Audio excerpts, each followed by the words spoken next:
Good evening and welcome to Brass Tacks, hosted by and produced by Frederick Brass. I'm Coley Clark, your host for the evening. I'm from the Judicial Violence Symposium, a story yet to come. I am very excited, New York, this evening, and I do mean excited, because I have here with me, and Fred and I both been joining him all afternoon, Kevin Annett. Kevin Annett, in a word, can be described as a powerful organizer, a man of high moral principles and high stature. He has been recommended for a Nobel Peace Prize, among other great honors. He has a number of books, and you'll be looking at two of them tonight. But the first one we're going to look at is Murder by Decree, the crime of genocide in Canada. It's about Canada's most censored story,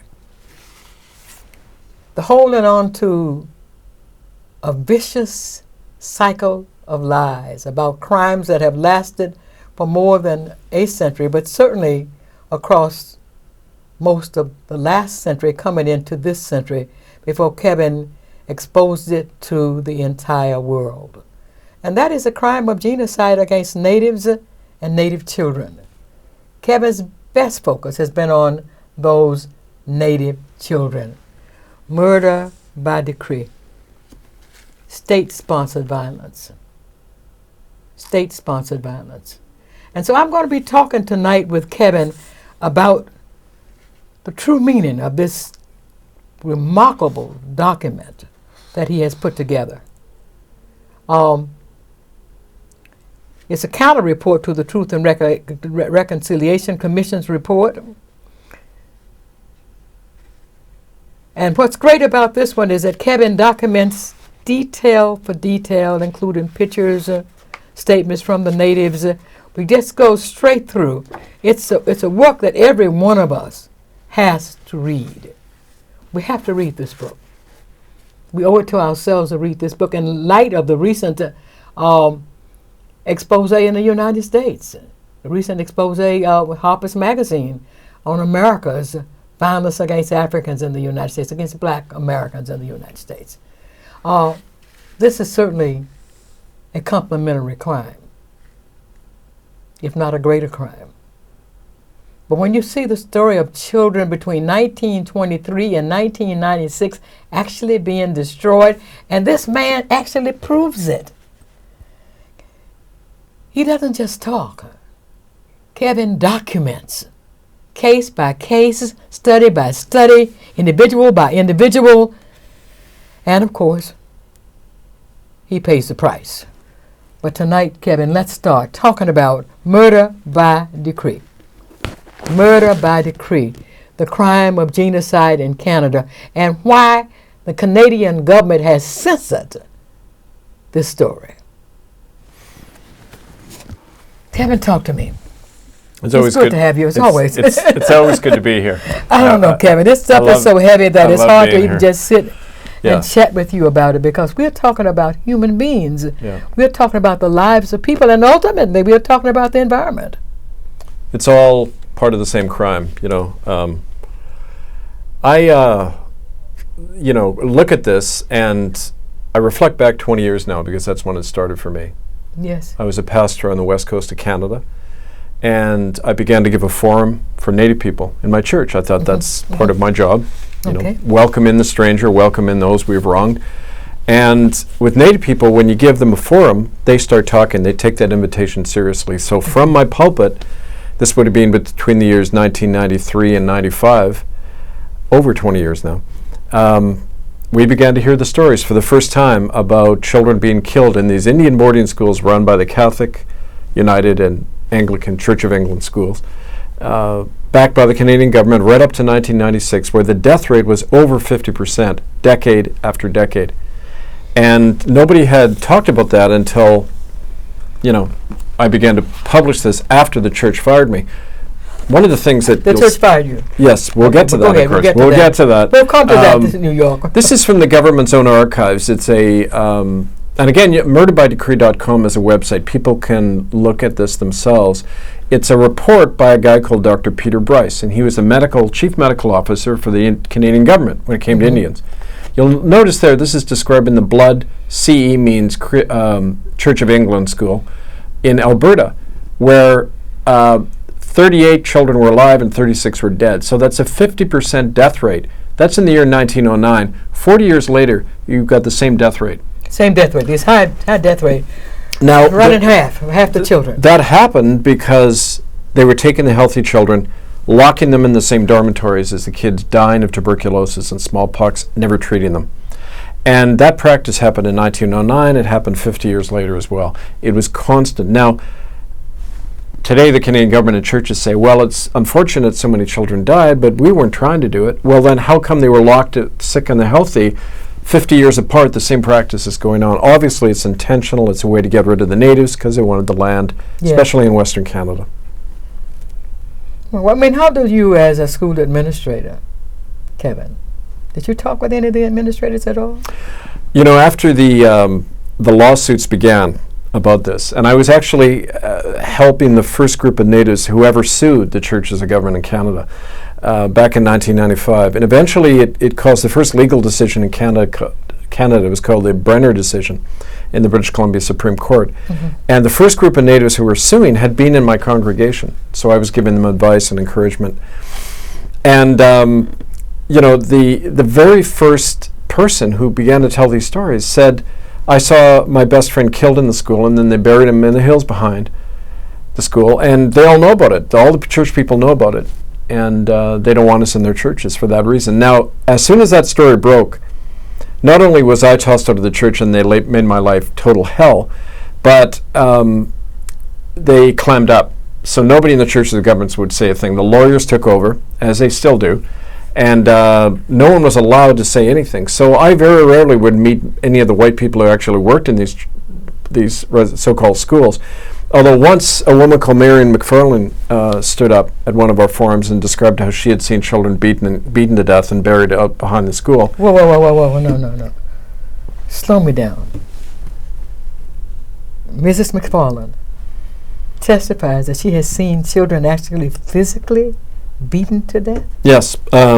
There was 2 incidents involving a principal, Alfred Caldwell, who was a United Church minister and principal of the Alberni and Ahousaht Indian schools. This is on Vancouver Island on the west coast of Canada. Okay. Eyewitnesses, 2 of them, saw those kids both. Well, a little boy, Albert Gray, he had taken a prune out of a jar when he wasn't supposed to, and so he was beaten so badly by Caldwell he died the next day. I talked to the 2 people who buried him. Then he kicked a little girl called Maisie Shaw to her death down a flight of stairs because she was crying for her mother one night. That was witnessed by Harriet Nahani. It's all been documented in court records, by journalists, but you know, it's all out there. And the amazing thing is, in Canada, not a single person has ever even gone to trial for the death of over 50,000 children. So to talk about a cover-up and a deal worked out so no one would ever be prosecuted is to put it mildly. What would happen if someone had really challenged, Kevin? Are there no challenges at all? No parent challenge? No neighbors? No anybody challenged? And when Indians tend to challenge these things, they end up dead. White people like me who challenge it end up blacklisted, censored, completely ostracized, turned into a leper in your own culture. I can't get work. I can't get any media coverage anymore because everything I've published has been proven. Last June in the New York Times, June 3rd, 2015, it said Canada admits cultural genocide. Now, they always put that word cultural in front to try to soften it, but they admitted... It was about the music. In the newspaper article, Canada admitted that thousands of children died and it was genocide. Okay, well, that's like saying, I remember in a forum once a Native woman stood up and said, you know, when white people apologize, it's like when somebody steals your car and then they come to the door and knock on your door and say, gee, I'm sorry I stole your car, and then they get in the car and drive away. You know, it's like, yeah, they apologize, whatever that could mean to a corpse. I don't know what an apology means to a dead child. But then everything carries on the same way. I mean, yeah, but culture in this case is replacing human. So sure, humans have culture. Bacteria have culture. But when we say culture, New York, I think you would agree with me, it's an attempt to, it's a blatant, outright lie. Because we're not talking about culture, we're talking about the murder of a group of people who may be different only in their ethnicity or their racial identity. Mm-hmm. They might have cultures, music, art, drama, whatever they do that may be different than the group that's killing them. But also, what's troubling me, Kevin, is that the crime falls not on the judicial, it's not falling on the state, it's not falling on the churches and the schools, it's falling on the people of Canada. Well, that's right. And, the thing that prompted me to write this book is after a lot of the campaigns we did, and by we, I mean a few Native people and myself who kept pressing this issue after I got fired by the church, and I began to work with people over a period of 20 years. We were occupying churches. We were creating a total public stink about this, holding forums, documenting everything. The Canadian government realized, well, we got to do something. So they launched this in-house inquiry, like guilty parties always do when you're in power. And they set up white paper. Yeah, they set up their own inquiry. They controlled the inquiry. If you're a Native person, you had a story to tell. They had to look at your statement first, and they censored out anything that might name a person who killed a child, that might talk about genocide or sterilization programs, or any of the things that were operating in these places. And then at the end, they said, well, yes, it's true, these unfortunate things happen, but then there's no outcome. Nobody's charged. Nothing changes. Yes. And we realized we had to write a counter report.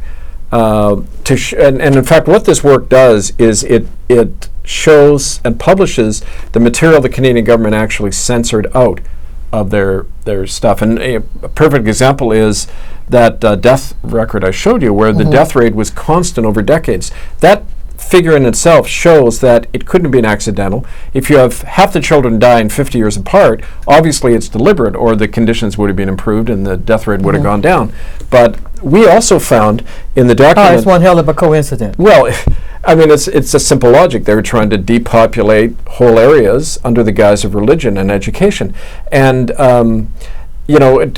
another critical piece of evidence in this whole crime investigation is the very first year the residential schools opened in the West in the year 1891.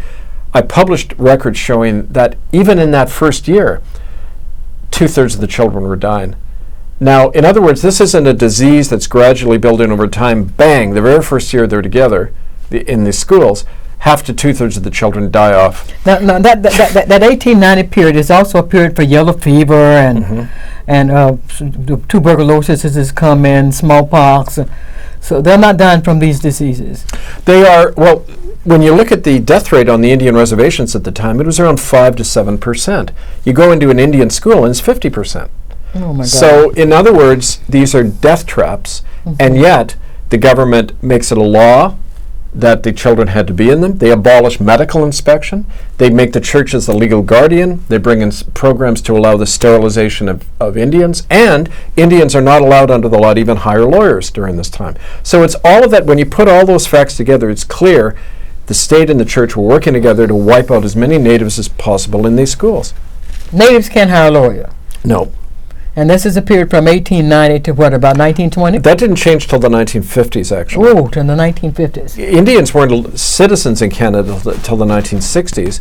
And even then, under the Indian Act, they're considered wards of the state, which means they're not fully competent adults under the law if you live on a reservation in Canada. It's like an apartheid system in Canada. Well, this sounds more like the German system, called concentration camps. That's exactly what they were, yeah. That is really cold-blooded. Because what we are talking about here is you have no legal representation. You have no rights which anyone need respect. Now, that's a 1859 decision involving Africans in a case in Missouri. And here you have the Dred Scott case, and you have a judge saying, that black folk or Negroes didn't have any law.